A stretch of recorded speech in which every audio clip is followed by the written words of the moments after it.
오늘 주시는 하나님의 말씀의 제목은 내 부모를 공경하라는 제목으로 어버이 주일에 우리 하나님의 말씀을 전하기를 원합니다. 이 자리에 참석한 모든 가정들에게 하나님의 은총과 복이 이 예배 속에 찾아가는 귀한 시간 되어지기를 소망합니다. 금주에 동아일보를 봤습니다. 대만의 기사였습니다. 매일 혼자 8개 식사를 매일 주문해서 밥을 먹는 어르신, 노인분, 남자 할아버지가 있다는 기사입니다. 그 이유는 좀 외로워 고독해서 자기 식구인지 모르지만 8개의 식사를 매일매일 앞에다 펼쳐놓고 이렇게 식사하는 어른이 있다는 기사를 보면서 참 외롭겠다, 고독하겠다. 참 어른이 돼서 가장 힘든 것 중에 하나가 고독이고 외로움일 수가 있다고 말하고 있습니다. 효도에 관한 것들을 인터넷에서 무슨 좋은 게 있을까, 따끈따끈한 게 있을까라는 그런 거 들어가 보니까 효도의 글에 이런 글을 올린 사람이 있더라고요. PC방 알바하면서 제일 즐거울 때 아주머니 아저씨가 무서운 얼굴로 학생 한 명만 찾아볼게 하고 들어올 때, 가만히 생각해 보니까 왜 PC방 알바가 왜 부모가 애를 찾아올 때 좋아할까요? 쌤통이라는 거죠. 나는 일하는데 그놈의 자식은 놀고 있고, 또한 이걸 왜 효도라고 올렸을까? 이런 그 PC방에 있는 아이까지 찾아오는 어머니의 부모의 사랑이 있다라는 그런 것들을 올렸던 것 같습니다. 그 세계 유명한 그 희사인 홈아크라는 것에서 캠페인 영상을 찍은 것이 있습니다. 가장 이 땅에서 어려운 직업이 뭘까? 혹독한 직업이 뭘까? 어떤 직업이라고 생각되어집니까? 이런 직업이라면 여러분 선택하기를 원하고 계십니까?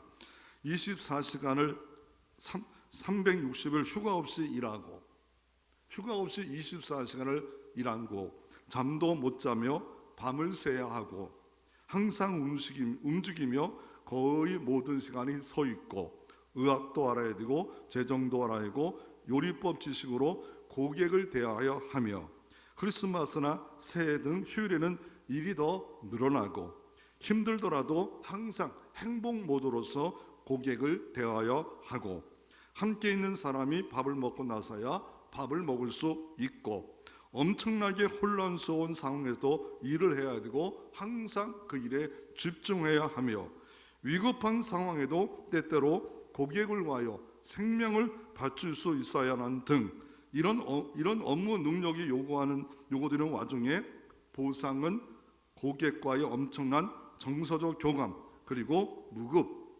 돈도 없다는 거예요. 이런 직업이 캠페인에 보면 사람들이 놀랍니다. 이거는 착취다. 이거는 이런 직업은 있을 수가 없다. 365일 24시간 일하면서 이렇게 하는 게 이게 직장이냐 착취냐. 그런데 결론은 뭡니까? 누구를 말하고 있는 것 같습니까? 엄마입니다. 엄마는 365일 24시간을 자식을 위하여 쉬지 않고 요리해주고 그 아이를 키우기 위해서 별의별 방법을 다하고, 어린아이일 때는 이 아이가 밥을 먹고 나서야 밥을 먹는 일들을 하고, 돈을 받지 않고 아이가 클 때까지 키워주는 일까지 하기 때문에, 그렇기 때문에 무급입니다. 그 직업은 엄마입니다. 혹여나 우리가 오늘 어버이날을 맞이해서 부모가 부모 같지 않아서 나는 효도할 수 없다는 생각을 갖고 있다면, 다시 한번 엄마란 존재가 어떤 존재인가를 다시 한번 생각해 볼 필요가 있습니다. 그래서 오늘 두 가지로 한번 교훈을 놓고자 원합니다. 부모에게 효도하는 방법은 뭘까?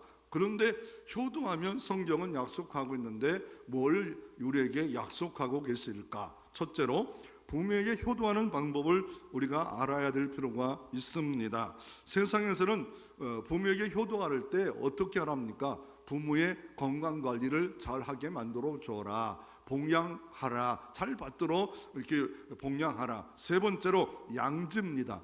양지라는 단어가 좀 어렵지요. 부모의 뜻을 받들어 살라, 양지라 합니다. 네 번째로 공경하라. 다섯 번째로 용돈을 드려라. 여섯 번째로 입심양면하라. 자식이 잘 되면 부모는 먹지 않아도 배부르기 때문에 성공적으로 살고 특별히 명예롭게 성공할 때 자식만 봐도 배가 부른 것이 부모라고 어깨가 올라간다라고 말하고 있습니다. 그러면 성경에서는 어떻게 우리가 부모에게 공경하라고 말합니까? 오늘 본문 하나님께서 인간에게 하나님의 법대로 사는 방법 중에 하나를 십계명을 줬고 그걸 더 나누면 613가족에 요약한 게 십계명입니다. 그 중에 인간의 가장 먼저 부모에게 공경하라. 이는 이 땅에서 생명이 길리라 라고 주님께서 말씀하고 있고 그 중에 또 하나가 뭡니까? 순종하는 겁니다. 골로새서 3장 20절에는 자녀들아 모든 일에 부모에게 순종하라. 이는 주 안에서 기쁘시게 하는 것이니라. 주님을 기쁘게 해야 되는 것이 신앙생활의 목표가 아닙니까? 목적이 아닙니까? 그런데 어떻게 하면 주님을 기쁘시게 할 수 있겠습니까? 하나님은 안 보입니다. 그런데 부모에게 순종하는 것이 이는 주 안에서 기쁘게 하는 것이니라. 그런데 중요한 단어가 하나 들어가 있죠. 모든 일에 언제나 어느 때나 무제한 지속적으로. 그러니까 무제한과 지속적으로가 빠지면 참 좋겠지요. 어느 때는 대들기도 하고 공격하기도 하고 힘들게도 하고 이렇게 하는 것이 성경에는 없답니다. 그러면 순종이라는 것이 무엇입니까? 순종이란 헬라어로 히파쿠입니다. 안에서 주의 깊게 듣고 따르다. 부모의 말을 주의 깊게 듣고 따릅니다. 애가 말썽을 핍니다. 애가 어떻습니까? 공부를 꼴찌했는데 1등으로 성적표를 줍니다. 다 알고 너 이 밥충아 그러면서 나가 뒤져라. 그래서 나가서 실제로 뒤졌다는 이런 아이가 있다면 부모의 뜻을 받들어 섬기는 게 아니에요. 부모의 소리는 뭡니까? 정신 좀 차려라. 깨어 있어라. 밥만 먹고 살지 말고 뭔가 네가 해야 할 일을 한다. 그런데 이 말은 주관적으로 듣기 때문에 이런 말이 아닌데, 이런 의도가 아닌데, 부모는 그런 게 아닌데 자녀를 사랑하는 전제로 말하는 것인데 듣는 사람이 주의 깊게 안 들어요. 내가 원하는 대로 들어요. 내가 원하는 모드로 들어요. 그래서 순종이라는 것은 부모에게 말을 주의 깊게 듣고 따른다. 이게 원어입니다. 성경의 원어를 알 때 정확히 하는 거. 우리가 순종하라는 말은 뭘까? 주의 깊게 듣고 경청하고 따르는 것. 저게 무슨 의미일까? 어떤 것을 부모가 말하는 것을 주의 깊게 듣고 따르는 것까지 할 때 순종이다라고 말하는데, 그 대신 무제한 지속적이다. 모든 일이다. 이렇게 성경을 우리가 말씀하고 있다 말하고 있고, 그래서 왜 부모를 효도합니까? 하나님이 순종의 자리에 부모를 주셨기 때문에 그래요. 왜요? 루터는 이렇게 말합니다. 종교개혁자는 하나님은 모든 통치와 양육과 생명과 이 모든 대리자로 인간을 주셨는데 그것을 부모라 하기 때문에 하나님 대리자예요. 대행자예요. 그러므로 대행자라고 하기 때문에 순종하라 라고 말을 하고 있고요. 그리고 권위를 통해서, 부모 권위를 통해서 자녀를 성장, 양육시키기 때문에 순종하라 말하고 있고, 더 나아가 우리가 불만스러울 때도 있잖아요. 그럴 때 다니엘이 제가 이것을 다른 방법으로 하면 안 될까요? 겸손하게 겸양을 갖춰서 부모에게 이야기를 하는 다니엘이, 왜요? 이 세상 높은 자도 부모라고 루터는 말했잖아요. 겸손하게 창조적 제안을 함으로 말미암아 해결하가는 다니엘에게 우리가 순종의 우리 모습을 볼 수가 있습니다. 우리가 가장 부모에게 효도하는 방법, 순종하라. 주의 깊게 듣고 따르는 것이다. 이것을 잊지 말아야 됩니다. 두 번째로, 오늘 본문에도 출애굽기 20장 12절에도 하나님께서 말씀했는데 부모를 공경하라고 말합니다. 잘못하면 부모를 공격하라 라고 듣습니다. 부모답지 않은데, 아니 직장 상사답지 않은데, 대통령답지 않은데 그게 부모야? 라고 말을 하면서 공격합니다. 어떤 목사님은 아예 문개새끼 무슨 이렇게 내가 속으로는 한 대 때리고 싶어요. 왜 그럴까? 그분이 그러나마요 정치로 나가든지 적어도 하나님을 믿는 사람이 그딴 식으로 얘기하는 그것을 보면서 성경은 어리 같고 그는 자기 생각으로 막 선동하는 그 모습을 보면서 그거 내리고 놓고 정치가로 나가면 되지요. 물론 정치가 싸우다 보니 이러도 하지 않아요 서로가. 그리고 명예훼손을 서로 걸고. 그래서 이 공경이란 말은 히브리어로 카베드입니다. 카베드. 이 공경이는 카베드, 무겁다는 거예요. 몸의 이 모든 오장육부 중에 가장 무거운 게 뭐예요? 간입니다. 그래서 옛날 어른이 이렇게 말했어. 마음이 10냥이면 간은 몇 냥이라고요? 9냥이다.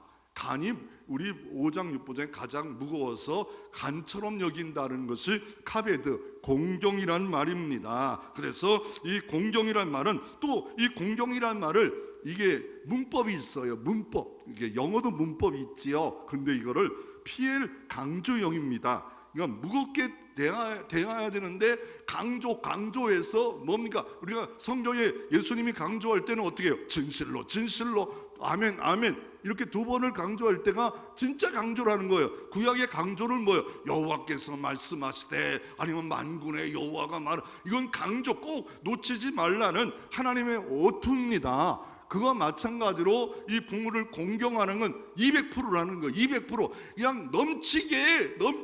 그러면 이 넘치게가 뭐예요? 우리는 내 사상도 내려놓고 내 가치관도 내려놓고 하라는 거예요. 우리는 왜 부모에게 공경하지 못하냐면 까다로워서, 부모가 답지 못해서. 그런데 민주주의 사회인데 왜 그렇게 직장에서, 가정에서, 국가에서 그러냐라고 말을 합니다. 그러나 민주주의 사회보다 우리는 하나님을 믿었대. 신법, 하나님의 법, 이 법이 먼저 우선순위예요. 이게 우선순위가 되지 않는 사람은 민주주의인데 왜 그래? 이러면서 민주주의를 앞서니까 교회도 시끄럽고 믿음의 가정도 파괴되어지고 이게 잘못된 길로 걸어가고 있는데도 불구하고 민주주의법, 실용주의, 전도주의 이게 내가 이득이 되느냐에 따라서 유산을 줄 것 같으면 효도하고 공경하고 이것은 잘못된 겁니다. 세상적 원리예요. 세상 원리로 교회 안에 있는 사람이기 때문에 가정이 안 되는 거예요. 그래서 순종하고 공경하고 순종하고 사랑하고 이게 돼야 됩니다. 순종은 외적인 표현이고 공경은 내 마음의 표현인데 내가 무겁게 여기고 기이 여기고 이렇게 할 때 이게 진짜 이게 바로 하나님이 원하시는 것이라 말하고 있습니다. 오늘 출애굽기 말씀인데 출애굽기 20장 1절에 하나님이 이 모든 말씀으로 말씀하여 이르되, 친밀하게 다가오잖아요. 하나님을 잘 섬기는 법을 말하는데 모든 말씀으로 말씀하여야 되는데 모든 말씀으로 하나님의 백성다운 것을 어떻게 살아야 되는가, 그 이유를 말씀하는 게 십계명이에요. 이 십계명에서 가장 중요시 여기는 게 뭐예요? 하나님이 누군가예요? 하나님이 어떤 분인가요? 하나님에 대해서 알라는 거예요. 하나님에 대해서 알기 위해서 가장 먼 1계명부터 4계명을 알아야 되고, 수직적 계명이잖아요. 이거 하나님이 어떤 분인가? 하나님의 다른 신을 두지 말라. 하나님 앞에 다른 아무 형상도 말하지 말라. 주의를 시켜라. 이게 하나님을 섬기는 방법이다. 두 번째로 인간에게 향한 말씀이 뭐예요? 수평적인데 뭐예요? 첫째들은 계명을 줬는데 부모에게 공경하라, 순종하라, 이것이 옳으니라, 내가 잘되고 내가 건강하리라 라고 하는 이것이 바로 십계명이에요. 그래서 이 십계명에서 가장 중요한 건 먼저 우리가 세상 민주주의법, 실용주의법보다는 하나님의 법이 뭐냐, 하나님의 법이 뭐냐. 왜요? 우리는 주님을 바꿨어요. 내가 주인이 아니에요. 내 사상이 주인이 아니에요. 하나님을 주로 바꾼 사람이, 주님으로 영접하고 주님으로 모셔드린 사람들이 바로 하나님의 자녀예요. 하나님의 백성이요. 영원한 하나님의 백성이에요. 우리는 영원히 진노받고 영원히 형벌 받아야 되는데 하나님 아버지가 독생자 예수를 보내줘서 구원해 주신 겁니다. 죄 용서해 주셨습니다. 우리를 영원한 형벌에서 건져 주셨습니다. 죄사함 줬습니다. 그래서 하나님 백성들은 이렇게 살라, 이게 하나님의 법도요, 하나님 백성의 법도요, 이게 가장 우선순위가 돼야 돼요. 주 안에서 있으란 말은 이거예요. 이 말입니다. 이걸 먼저 우선순위로 두라. 우선순위 이거 두지 않으면 자꾸 충돌이 계속 평생 올 겁니다. 그래서 오늘 성경에도요 2절에도 보면 계속 하나님이 너를 창조주 전능하신 하나님이 너를라고, 우리가 뭔데 너가 됩니까? 우리가 하나님의 자녀가 됐고 백성이 되었기에 친밀하게 너는 나와 사랑하면 이렇게 할라. 사랑하면요, 내가 구원을 너에게 알았다면, 하나님의 자녀가 되었다면 이렇게 살라. 이게 뭐 무거운 거라고 생각할 수 있지만 하나님의 백성의 법도, 하나님의 백성의 뜻, 하나님의 백성이 뭐든 우선순위 할 것 라고, 이런 하나님과 관계가 되어지면 하나님부터 1계명 4계명 5계명부터 10계명 인간된 계명의 부모를 공경하라, 첫 번째 계명이라 라고 말씀하고 있는 겁니다. 마틴 부모가 유대인 학자인데 이 사람이 나하고 너의 만남이란 책을 썼습니다. 독일의 히틀러가 왜 그런 짓을 했는가? 정말, 왜냐하면 독일의 히틀러, 이 사람 똑똑한 사람이에요. 운전도 잘하고 모든 거 괜찮은 사람이었다가 갑자기 철학이 이상해져 버려요. 무슨 철학입니까? 자기 게르만족은 좋은 족속이고 유대인과 장애들과 이거 다 없애야 좋은 족속이 된다 라는 생각을 합니다. 어떻게 보면 그 사람들이 자기는 대단한 족속이라 생각하면서 다 죽여라. 그래서 1200만을 유대인 플러스해서 장애인 플러스 해가지고 정말 쌀고 저릉한 이 사람을 다 죽여버린 겁니다. 철학 하나가 하나님을 믿었다면 이런 짓을 하지 않아.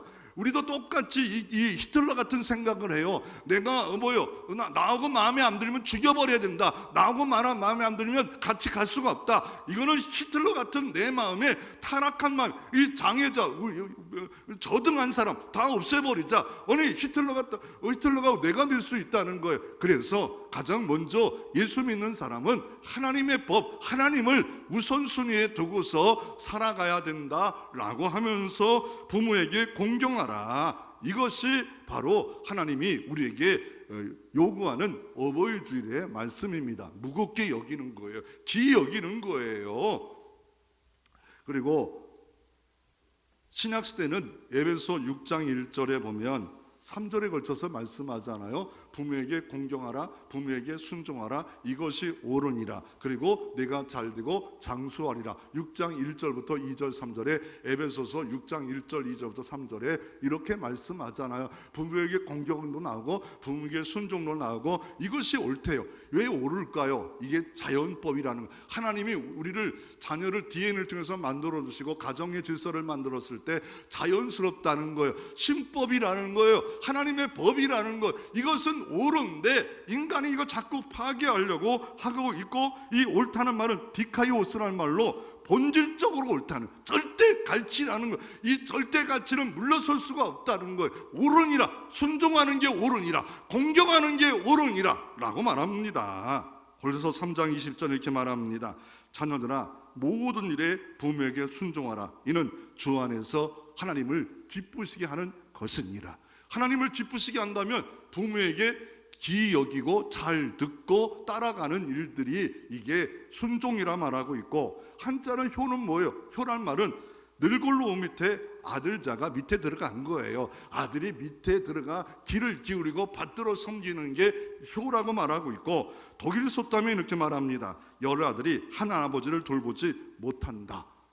열 아들이 한 아버지를 돌보도 못하면 한 아버지는 열 아들을 돌볼 수 있다는 독일 속담이 있답니다. 한국 속담이는 말합니다. 효도를 다하고자 할 때는 아버지가, 어머니가 안 계신다라는 그런 것 때문에 우리가 효도하라고 하는데, 왜 약속에 있는 첫 계명이라고 말씀합니까? 오늘 이 출애굽기 20장은 시내산에 가서 하나님의 백성은 어떻게 살아야 될까요? 예수님 제자가 우리는 어떻게 기도해야 될까? 주기도문을 알려주시지 하나님의 법을 알려준 거예요. 신법을 알려준 거예요. 하나님의 백성은 이렇게 살아야 된다. 내가 너를 사랑했다. 내가 너를 얼마나 사랑했냐? 내가 내 아들을 십자가에 죽기까지 사랑했고 내가 너를 사랑의 존재다. 더 많은 사랑을 주고 더 많은 은혜를 주기 위해서 꼭 지켜야 할 하나님 나라의 백성들의 법이 있다. 이거는 하나님과의 관계 속에서 1계명 4계명이고 안식일을 지켜야 되고 더 나아가 5계명 또 10계명은 인간된 계명이 있는데 부모에게 효도하라. 이것이 옳으니라. 약속이 있는 첫 계명, 첫 계명이래. 약속이 있는 첫 계명. 이 약속이 있단 말은 프로토스입니다. 최고의 중요한 거래요.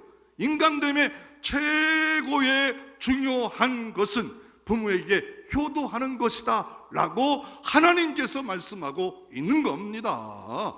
그러므로 이게 민주주의, 실용주의, 이게 이거 따지고 있다면 이 사상이 아직도 하나님의 은혜와 율법에 물들어 가지 못하고 있는, 견인되지 못하는 이런 삶을 크리스찬임에도 불구하고 그렇게 살아가고 있는 겁니다. 그래서 하나님의 법 중에 2계명에 보면 이 뒤에 축복을 약속합니다. 그리고 인간계명에서 6개까지 나오는데 축복의 약속이 부모에게 공경하라 이것만 나와요. 네가 이 땅에서 잘 되고 장수하리라. 그러므로 이거 강조하고 계신 거예요. 축복까지 말씀하고 있는 거야. 형통한데요. 형통이 얼마나 중요해요. 형통한 삶을 살기를 원하면 이렇게 살라라고 말하고 있습니다. 그러므로 1계명과 5계명이 다 첫 번째잖아요. 하나님에 대한 1계명 첫 번째. 더 나아가 뭡니까? 인간의 계명 첫 번째. 공통점은 뭘까요? 뿌리라는 겁니다. 근원임 하나님을 유일하게 섬기고 이게 뿌리고, 더 나아가 부모에게 공경하는 거 실수하면 이게 뿌리래요. 하나님을 잘 섬긴다면 부모를 공경하는 건 마땅하다는 거예요. 이거는 이걸 뭘 따지고 어쩌고 저쩌고 핑계 구실대고 있다면 너가 문제라는 거예요. 너가. 그리고 웨스트민스터 대의로 문답이 있습니다. 여기 보면 123원에 연륜 있게 공경하라고 말합니다. 웨스트민스터라는 게 뭐예요? 영국에서 웨스트민스터 사원이 있고 여기서 16세기에 한 5년 동안 151명 학자들이 모여서 기독교는 뭔가, 기독교는 어떤 것을 가져야 되는가, 신학생들은 어떤 것을 가져야 되는가, 대의로 문답하고 소유로 문답, 또 고백서까지 3가지를 5년 동안 150명 학자들이, 주로 영국의 학자들이고 다른 나라 학자들이 와서 만들어진 게 웨스트민스터의 사원에서 만들어졌다고 해서 웨스트민스터 고백서, 하일델베르그 고백서는 하일델에서 만들어서 하일델 고백, 이게 우리 장로교의 가장 중요한 성경을 요약한 것 중에 하나가 부모에게 공경하는 것은 연륜이 있기 때문에 이렇게 정리했어. 연륜이 뭐예요? 자, 잠언서 16장 31절에 백발은 영화의 면류관이다. 백발 자체가 수치가 아니라는 거예요. 나이 늙은 게 수치가 아니라는 거. 100세, 120세 사는 게 수치가 아니라 영화의 면류관이다. 명관이다. 우리 어머니가 이제 103세 걸라요. 그럴 때 어떨 때면 참 요새 조금 아프셔요. 이렇게 보니까 그럴 때 이제 돌아가셨나 보다라고 했는데 또 부활하셔서 또 사시더라고요. 그래서 또 받들어 잘 섬기고 있는데도 불구하고 올 땐 103세 살았으면 천국 가셔야지 이런 마음이 들을 수도 있는데 아니더라고요. 막 이게 부모가 아프니까 막 심란한 거예요. 미안합니다. 지난주 2주 동안 심란했어요. 막 심란해. 이제 조금 안전을 하는데, 그러니까 90세 넘으면 언제 소천할지 몰라요. 저가 60세 넘어도 언제 소천할지 모르는데 90세 넘어서 언제 소천할지 모르니까 심란하지 않아요. 그래서 연륜과 경륜 때문에 부모에게 공경하라. 영상을 한번 보기를 원합니다. 영상 볼 때 왜 우리가 이게 해야 되는가? 순종하라, 공경하라 이렇게 말씀하는데 왜 하는가를 잠깐 한번 영상을 좀 보면서 보겠습니다.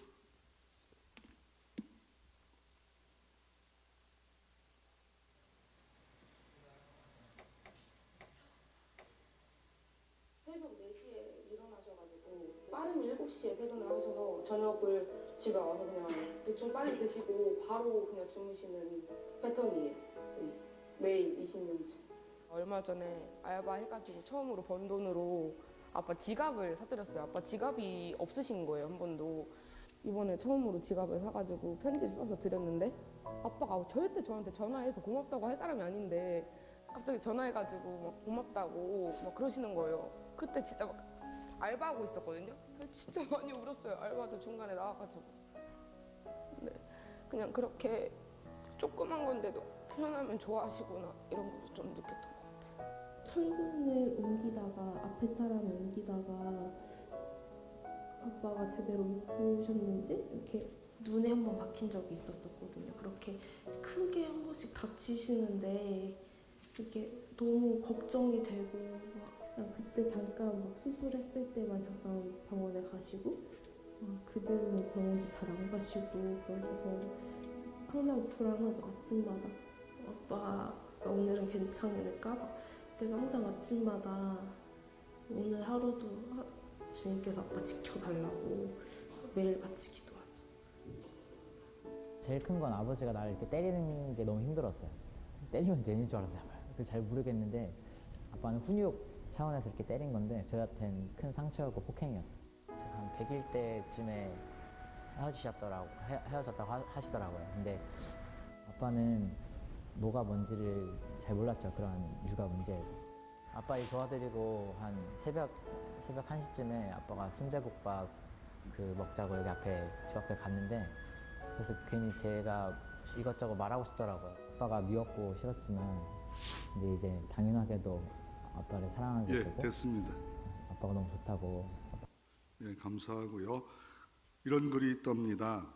이런 글을 한번 소개하기를 원합니다. 엄마는 그래도 되는 줄 알았습니다. 하루 종일 밭에서 죽어라 힘들게 일해도 엄마는 그래도 되는 줄 알았습니다.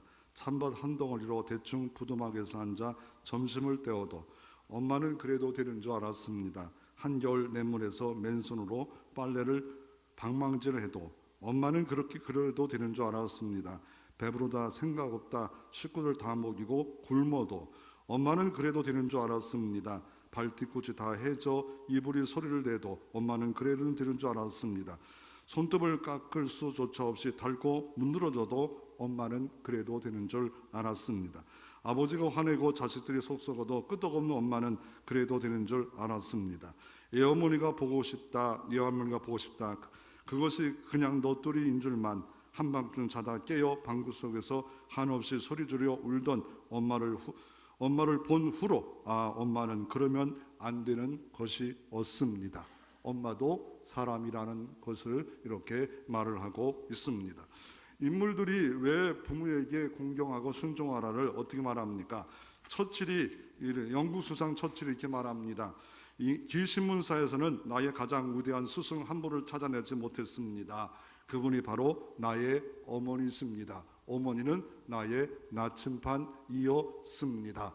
레이건은 이렇게 말합니다. 나에게 가장 큰 영향을 끼친 인물은 바로 나의 어머니 넬리 레이건이었습니다. 세상에서 가장 그래도 우리에게 많은 부모를 효도해야 될 것에 대해서 것을 꼽는다면 가시고기의 일생 아닙니까? 아버지가 이렇게 암으로 죽어가면서도 여러 가지 팔아서 자녀를 살리는 내용을 다루고 있는 소설입니다. 그럴 때 이 가시고기가 여러 종류 큰 가시고기, 잔 가시고기, 큰 가시고기의 일생을 통해서 아버지의 사랑을 이렇게 그렸고 그 내용이 좀 무엇입니까? 그 어미가 가시고기를 새끼를 낳으면 15일 동안 안 먹고 안 자고 계속 자식을 지키다가 결국 어떻습니까? 새끼들이 부화하는 순간에 죽고 그 몸뚱이까지 그 자식을 위해서 죽는 모습을 보면서 야 대단하다. 우리 잠깐 영상을 한번 이 가시고기의 대한민국 방송국에서 촬영한 겁니다. 가시고기가 어떻게 사랑하는가에 대해서 한번 보기를 원합니다. 지킨다. 부화가 가까워지면서 부처질은 더욱 빨라진다. 산란 8일째 드디어 부화가 시작됐다. 수컷은 주둥이로 알집을 눌러준다. 부화를 돕는 것이다.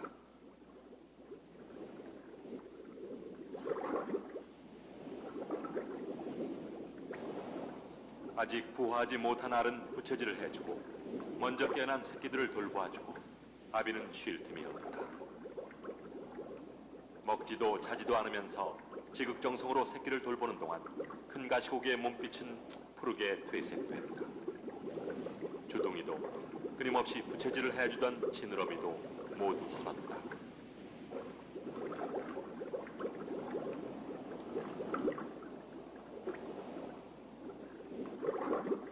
아비의 부성애로 생명을 얻은 녀석들은 수중 생활에 빠르게 적응해 나간다. 부화가 모두 끝난 후 아비는 최후를 맞는다. 새끼를 위해 자신의 모든 것을 다 바치고 생을 마감한다.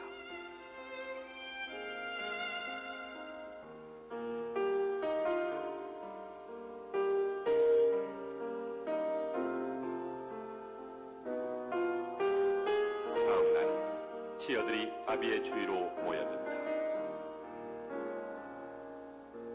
아비의 죽음은 치어의 먹이가 된다. 마지막 남은 육신마저 새끼들을 위한 예.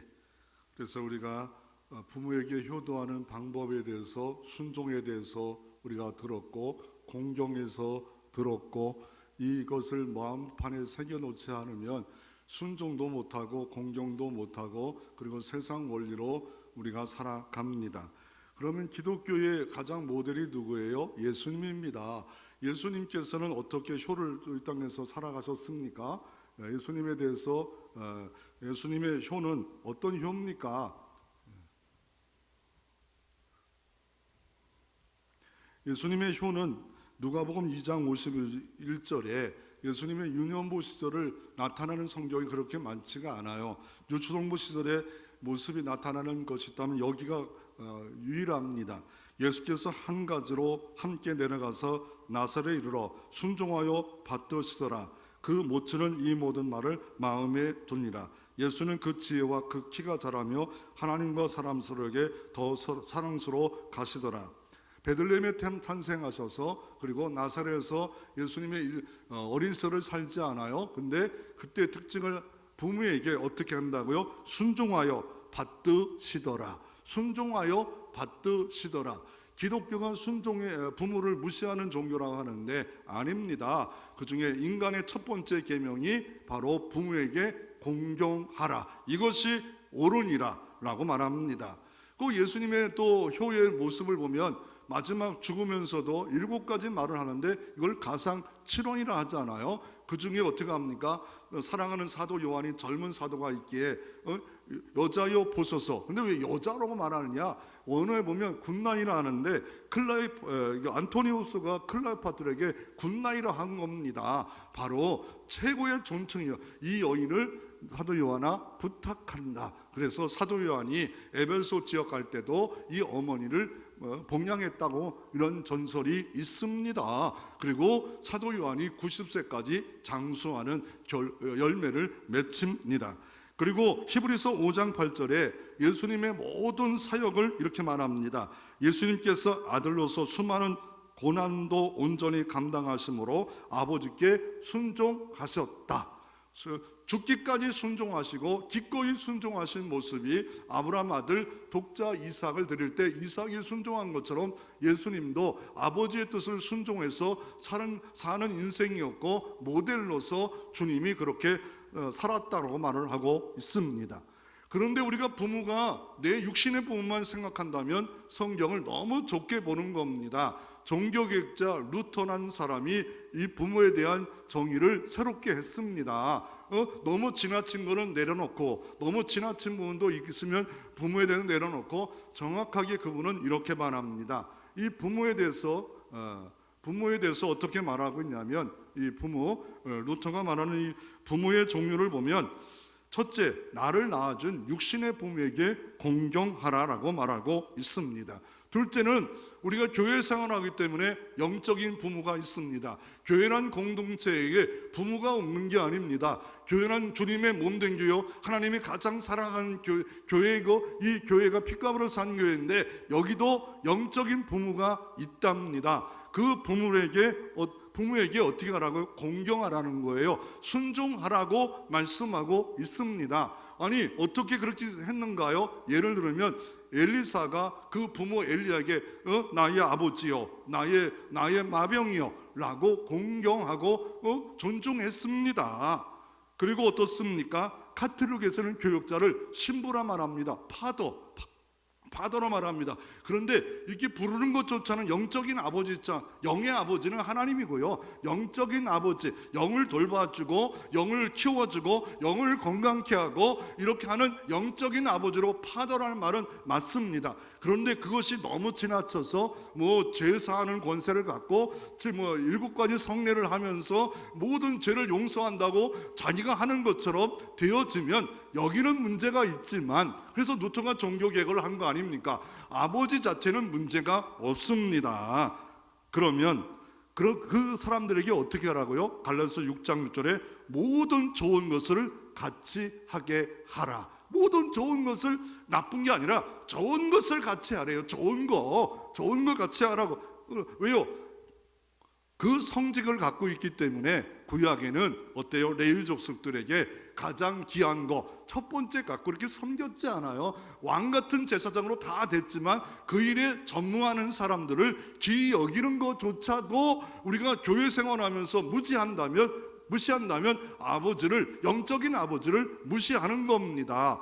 그리고 또 뭐가 있습니까? 나에게 지식을 공급해주는 아버지가 있고 더 나아가 왕을 사이의 아버지, 또한 직장의 아버지, 이런 사람들을 존중하라 라고 말을 합니다. 존중할 때 하나님의 복을 줘요. 아니 존중하지 못할 때가 있잖아요. 뭐요? 어느 날 사무엘상 1장에 한나라는 여인이 첩이 분이 나가 자꾸 애가 없다고 자꾸 기분 나쁘게 만들어요. 그럴 때 싸움을 포기하고 하나님 앞에 전에 나가 오래 기도합니다. 그랬더니 엘리가 나이가 많아가지고 이 여인에게 낮술 먹었냐? 라는 오해되는 말을 합니다. 아니 이 말도 엘리 제사장에게, 나이 많은 제사장에게 딱 볼 때는 낮술 먹은 것처럼 보입니다. 너무 많이 기도해가지고 얼굴이 붉게 돼가지고 지친 모습이 낮술 먹었냐? 왜요? 괴로운 여자 아닙니까? 힘든 여자 아닙니까? 명예가 없는 여자가 아니었습니까? 그래서 그렇게 해석을 했습니다. 그럴 때 싸울 수 있어요. 다툴 수도 있어요. 문제 삼을 수. 아니 내가 기도하는 것도 나이 들어가지고 눈이 뼈졌습니까? 뼈다는 말은 안 했을 것 같고 이렇게 덤빌 수 있잖아요. 그렇지만 어떻게 해요? 그런 말을 하지 않고 있을 때 엘리야가 축복의 말을 딱 합니다. 왜요? 부모는 축복의 통로가 되기 때문에 그렇습니다. 너에게 평강이 있을지어다. 그리고 이 말을 가슴에 둡니다. 평강이 있을지를 이 말씀 들을 때 가슴에 두고 집에 가서 남편에게 어떻게 합니까? 같이 잠을 잤더니 그날에 하나님이 역사해 주셨더라. 그래서 사무엘을 낳은 겁니다. 아니 오랫동안 이렇게 자녀를 안 주시다가 이렇게 하나님이 자녀를 주시지 않아요. 그러므로 어떻게 생각해요? 야, 까다로운 자에게는 우리는 대들고 공격해도 되는구나. 아닙니다. 성경에 베드로전서 2장 5절에 까다로운 자에게도 그렇게 순종하고 공경하라. 까다롭다는 게 뭐냐? 까다롭다는 뜻이 뭐예요? 기팍하다, 불공평하다, 포악하다, 터무니없다, 이런 사람조차도 하라. 왜요? 하나님이 계시기 때문에 그래요. 하나님을 존중하기 때문에, 하나님 때문에 하게 되면 하나님이 어떻게 한다고요? 잘 되게 한대요. 하나님이 형통케 한대요. 내 주관으로 이 부모가 마음에 안 들어요. 부모답지가 않아요. 부모처럼 안 키웠어요. 그럼에도 불구하고 하나님을 경외하는 것 때문에, 하나님을 존중하는 것 때문에, 하나님의 명령이기 때문에 어떻게 해요? 그 권위는 하나님께서 낳고 나를 키워줬고 나를 양육했기 때문에 공경하고 순종하고 받들어 섬기면 하나님이 복을 주신다. 그게 뭐예요? 잘 된다는 말이에요. 그 말이 뭐예요? 형통하게 하신다는 거예요. 여러분 만약에 부모에게 자꾸 공격해봐요. 가정 질서 깨어집니다. 평안도 깨어집니다. 혼란이 오기 시작합니다. 옳고 그렇고 분명히 주관적이기 때문에 이건 다 달라요. 그러나 성경은 어느 때나 절대가치예요. 모든 일에 공경하라, 모든 일에 순종하라 라고 말했기 때문에 이 질서를 지키면 가정 질서가 평화롭고 교회 질서가 평화롭고, 아멘 안 할 줄 알았어요. 교회 질서가 편안합니다. 그러니까 내가 편안하고 내 영혼이 잘 된 것처럼 잘 됐잖아요. 잘 되는 역사가, 형통한 역사가 있기를 원하면 뭐 대단한 거 아니더라도요, 부모를 공경하자. 부모의 말을 잘 받들어 잘 듣고 따라주자, 순종하자. 이것만 잘해도 잘 되는 게 자꾸만 이렇게 있는 겁니다. 그러니까 불행한 가정, 불행한 교회, 불행한 삶을 살기 원하면 이래 기박해, 아우 까다로워, 직장 까다로워, 또 옮기고 이렇게 하면 내가 회장 돼봐요, 내가 사장 돼봐요, 나는 안 까다로울 것 같아요? 나는 모든 사람이 인정받는 사람. 그거는 젊은 날의 객기입니다. 젊은 날의 객기는 내가 정치가 되면, 내가 대통령이 되면 그럼이라면 안 되죠. 다 비슷해요.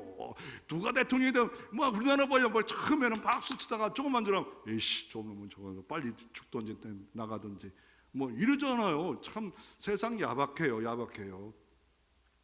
어머니의 마음을 한 시를 쓴 양주동이란 분이 있습니다. 어머니 그 마음, 양주동 작사, 이홍열 작곡인데, 나실제 괴로움 다 잊으시고 기를째 반나서로 애쓰는 마음, 진자리 마른 자리 갈아 넣으시고 손발이 다닳도록 고생하시네. 하늘 아래 그 무엇이 넓다리요, 어머니 인생은 가히 없어라. 그러기에 효도하라고 말하고 있습니다. 그러면 두 번째로 효도하는 복이 뭡니까? 두 가지로 하면 내가 잘 됐는데요, 이게 복을 누린다는 거, 형통한다는 거예요. 또 땅에서 장수한다는. 근데 이것이 야탑으로 미완료 동사에 계속 잘 된다는 거예요. 계속 건강한다는 거예요. 이 복의 주인공 되어지기를 주 이름으로 축원합니다. 하나님은 안 보이지만 부모에게 옛날 어른들은 자식 잘 되기 위해서 자식들 안 먹이고 목사님들에게 가장 좋은 거 드렸어요. 대신방 때 애들이 눈을 보는 거예요. 목사님 다 먹고 가시나 안 먹고? 다 먹고 가셔. 다 먹고.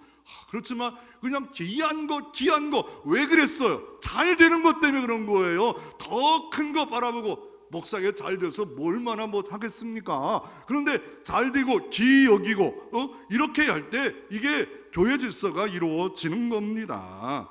그래서 또 부모에게 순종하면 좋은 인격자가 됩니다. 부모에게 효도함으로 또 효도하는 자녀가 생깁니다. 부모에게 효도함으로 행복한 사람이 되고, 행복한 가정을 이루고, 행복한 교회가 되고, 행복한 사회가 되고, 행복한 국가가 될 수 있는 것. 부모를 공양하는 걸 무너뜨리기 시작하면 무너뜨릴 수밖에 없는 사이가 옵니다. 최고령 사이가 5년 안에 올 겁니다. 지금 60대 된 사람들이 쫙 올라갔다, 70대 넘어간다. 최고령 사이나 이 사이도 민족도 우리는 하나를 감당할 수 없는 때가 옵니다. 그럴 때 교회가 역할을 감당하고 성도들이 역할을 감당하지 않으면 누가 이걸 감당합니까? 고려장 해버려야 된다. 히틀러처럼 나이 들어서 80세 되면 다 죽여버려야 된다. 이런 말들이 있지 않겠습니까? 쓸모없는데 이거는 세상법이에요. 다윗은 어떻습니까? 잘 됐습니다. 요셉이 창세기 40장 12절에 그의 아버지와 그 형들과 그의 아버지 온 집에 그 식구를 따라 먹을 것 주어 봉양하였더라. 원수 같은 형들도 잘 봉양합니다. 요셉이 인정받고 요셉이 형통한 삶을 살았습니다. 다윗 3회상 22장 3절에 모압 미스베로 도망가는 그때도 내 아버지를 같이 갈 수 있도록 봉양할 수 있도록 부탁하자. 그럴 때 어떻게 이루어집니까? 여호와께서 함께 하시니 다윗이 점점 강성해지더라. 어려운 일 만났어요. 다윗도요. 슬픈 일을 만났어요. 그러나 결론은 점점 강성해지는 일은, 잘 되는 일은 이루어져 있습니다. 부모를 공경하라. 네 부모를 공경하라. 네가 잘 되게 해주리라 라고 말하고 있습니다.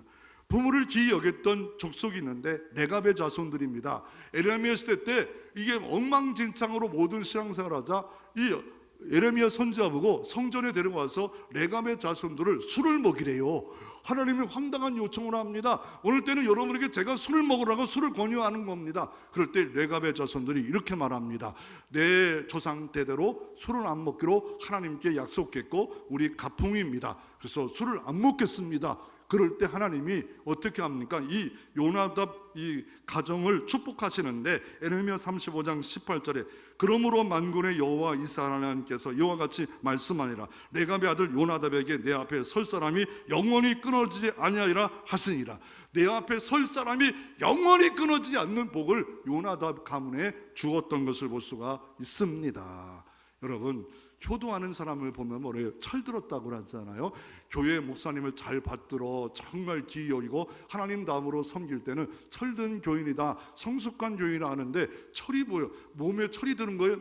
머리에 철이 드는 거예요? 사리 분별력이 있다는 거예요. 우리의 사리 분별력은 세상 기준이 아니에요. 하나님의 법이에요. 십계명이에요. 너를 애굽 땅에 종되었을 때 내가 구원해냈기 때문에 신법을 주겠다, 하나님의 법을 주겠다. 민주주의법이 아니에요. 실용주의법이 아니에요. 세상법이 아니에요. 하나님의 법이에요. 하나님을 경외하는 자는 이렇게 살래요. 하나님을 존중하는 자는 이렇게 살래요. 그러면 내가 잘되게 해 주리라 라고 말씀하고 있습니다.